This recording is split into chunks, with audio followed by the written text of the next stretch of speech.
If you've ever thought it was the rich who bought Birkin bags, LV shirts, and Gucci belts, you've got it all wrong. Today I'll talk about how luxury brands are actually for broke people and why it's a big problem. So by 2023, the global luxury goods market was worth about $370 billion, and is expected to reach $629 billion by 2030. But with the economy in such a downturn, who's buying all this expensive crap? This $2,000 trash bag, this $14,000 pair of jeans, or this $3,000 bag. A 2021 study found that nearly 75% of spending on luxury goods came from the middle and lower class, 40% of which from people making $50K a year or less, and 34% from people making anywhere from $50 to $125K a year. Which sounds pretty strange. Why are everyday regular people dropping this much money when you get something that looks exactly the same for $20? Thorstein Veblen once said, "The accumulation of wealth is not what gives the wealthy their status, it's the evidence of wealth." It's pretty natural for people to want to be seen as successful. We all want to look like we have our lives together and have value even if none of us know what the heck we're doing. Animals in the wild do it. Fireflies flash their tails to find a mate, penguins scavenge for pebbles to show their value, and people buy fancy designer brands. The more expensive it seems, the more status you feel. But the reason isn't just because lower and middle class people want to feel validated, it's also because these luxury brands are specifically targeting them. In 2023, this guy, I'm not gonna butcher his name, the CFO of LVMH, the company that owns LV, Dior, Fendi, and a ton of other luxury brands, said, "We don't sell products to rich people. It is to people who have money and want to indulge themselves." The advantage of this cohort is much bigger than the super wealthy. Basically admitting that luxury brands intentionally target everyday people because it's way more profitable for them to produce millions of bags that cost $5,000 than it is to produce a dozen $100,000 bags for a few billionaires. But looking back, it's clear that this strategy was put in place decades ago, a blueprint that laid the foundation for how the lower and middle class were set to change forever, signaling three major elements. First, before 2008, luxury brands had only relied on buzz around wealthy circles and the occasional fashion magazine feature. But in 2008, LV made headlines as the first luxury brands to advertise on TV to everyday people. It created a new tier of status and validation for everyday people to aspire to. And fast forward to today, luxury brands have integrated themselves as part of everyday pop culture. The problem is, during a time when the American dream seems increasingly out of reach, luxury brands have become the most accessible symbol of status and wealth. Buying a house seems impossible, but a $3,000 shirt? Yeah, I can make that work. In fact, research found that Gen Z buy luxury goods about 3 to 5 years earlier than millennials, at 15 versus at 20. And it's expected that these younger generations will make up 80% of luxury spending by 2030. Next, just showing the aura of exclusivity on TV and the internet is one thing, but actually experiencing it is another. Luxury brands needed everyday people to bridge these two realities. That's why when you walk into one of these stores, everything seemed luxurious, with complimentary champagne, an art collection, and overly smug workers who have a holier-than-thou mentality. All this is designed to make you feel like you've made it in life, further validating your status. Third, luxury brands know they need to perform a very delicate balancing act, appeal to the masses while still retaining some aura of exclusivity. But there's a problem. It's impossible to predict exactly how much demand there will be for a design that they make. Sometimes they'll produce too many shoes, bags, or whatever, and there won't be enough customers to sell them at the retail price. Normally, if a business has excess inventory, they'll put it on sale, do a BOGO deal or whatever to incentivize people to buy the rest of the inventory. The problem is, if luxury brands like Rolex or LV did that, then they're gonna seem less exclusive. So what do they do instead?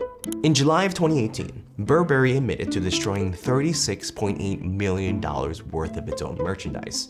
Richemont, the owner of Cartier and Piaget, admitted to destroying $563 million worth of watches from 2017 to 2018, which sounds absolutely bizarre, but it's all part of the plan to preserve its aura of exclusivity, even though it's a type of manufactured exclusivity. The entire premise of status symbols like luxury brands is to show the world that the owner is successful. The reason we don't see the ultra wealthy like Bill Gates, Mark Zuckerberg, or Elon Musk decked out in Versace is because we already know they're rich. They don't need to prove it. But when you see a regular Joe Schmo in the street wearing a designer outfit, you're gonna start to wonder, how did they afford that? But for everyday people who splurge on luxury brands to show off their wealth, there are three major problems. The first problem, most of the people I know who buy luxury brands can't easily afford them. Like, I have some friends who are obsessed with buying a lot of fancy things, Gucci belts, Hermes or Hermes sunglasses, and Birkin bags. But I know that they need to save for at least 2 months to be able to afford them. And what's ironic is none of my wealthy friends who can easily afford these things own any luxury brands. Psychologists Walasek and Brown know a thing or two about this. In 2015, they analyzed the most common Google search results across regions in the US, and they discovered that areas with more income inequality tend to have more demand for luxury goods. Out of 40 search terms used the most frequently in areas with greater income inequality, more than 70% of them were about status goods like Ralph Lauren, David Yurman, and jewelry. You know, expensive stuff. But to be clear, I don't believe buying luxury things is inherently bad. If you want to treat yourself to a Rolex after grinding for years, or a nice pair of Prada sunglasses, all the power to you. It's totally okay to splurge once in a while. Like many things, building a healthy relationship with money is about finding the balance between enjoying a treat occasionally and spending more than we can afford. But I do think it becomes a problem when you're splurging too much that you end up sacrificing your own financial goals, like dipping into your savings, using your emergency fund, or taking money out of your retirement accounts. Next, dipping into your savings is one thing, but it's a completely different thing to go into debt for something. Nowadays, it seems like taking on bad debt is the cultural norm. By the end of 2023, Americans had over $1 trillion in credit card debt, the highest it's ever been. The problem is the average credit card interest rate is 27.9%, which can easily turn the cost of a $3,000 LV bag into tens of thousands of dollars if you're not able to pay it off in time. Then there's also the buy now, pay later platforms that have been linked to some of the booming luxury spending. It's easy to be convinced you can actually afford a Versace jumpsuit if you don't have to pay for it all at once. The problem is, this creates a ripple effect of debt in low and middle income neighborhoods. A 2014 report by the Fed found that your neighbors indirectly influence how much you spend. In psychology, this can be explained by a concept called keeping up with the Joneses. Basically, it's when you use your neighbors as a measuring stick for success. If you see your neighbors upgrade their house, get a nicer car, or start wearing luxury brands, then you'll be much more tempted to do the same. Get a brand new Porsche? Why not? Open a new credit card to gain a Saint Laurent jumpsuit? For sure. When everyday people sacrifice their financial goals and take on debt just to buy something fancy, it can get really tough to get out of the debt spiral. The average American has about $6,000 in credit card debt. If your credit card has a 24% interest rate and you only make the minimum payment every month, it'll take you over 25 years to pay off your debt of $17,332, which is nearly 3x the original $6,000 amount, thanks to interest. Next, most people believe that if they spend more money, they'll get a higher quality product that will last longer. But that's not always true. Sure, in the past, luxury brands were expertly crafted and were designed to last decades. But with the industrialization of the production process, this artisan culture has been virtually wiped out. Nowadays, it's normal for luxury brands to subcontract thousands of factories in Tuscany to produce their products. The problem is, in 2008, Italian police uncovered a massive fraud happening in these factories.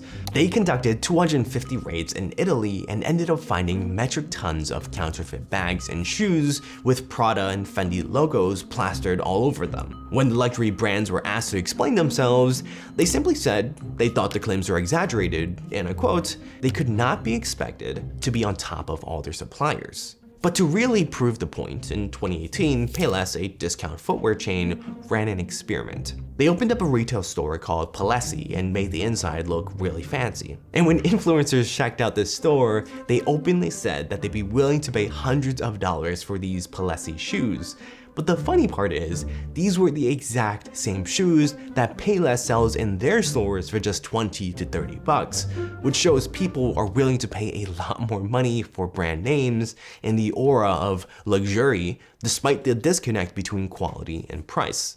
But if you're watching right now and you still want to buy nice things without going into debt or struggling, here are 3 steps you can take to get there. First, understand that it's totally okay to treat yourself once in a while. Building a healthy relationship with money is about finding the balance. I personally believe 90% of goals like diets fail because the more you hear you can't eat pineapple pizza, the more you're gonna crave pineapple pizza. When it comes to getting better with money, deprivation does not work. But the problem is, if you don't know exactly how much you can safely spend and save, you're gonna be in a lot of trouble.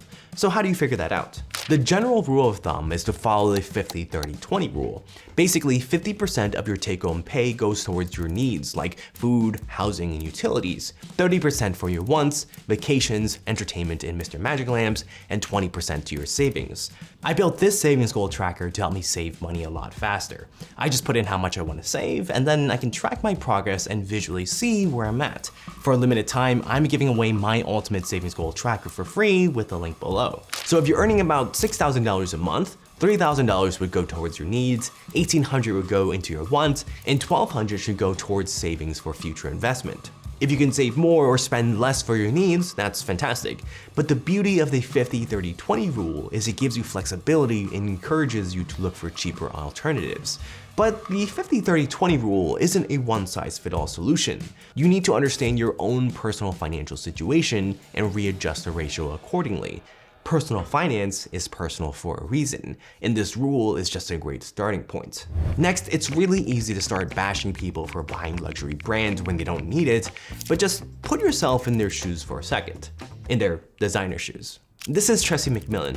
When she went for an interview for her first professional job at a call center, the hiring manager looked her up and down and told her that she was too classy to be working on the call center floor, and instead she was hired as a trainer. Tressie makes a great point that looking nice can mean the difference between having a good job and a less than good job.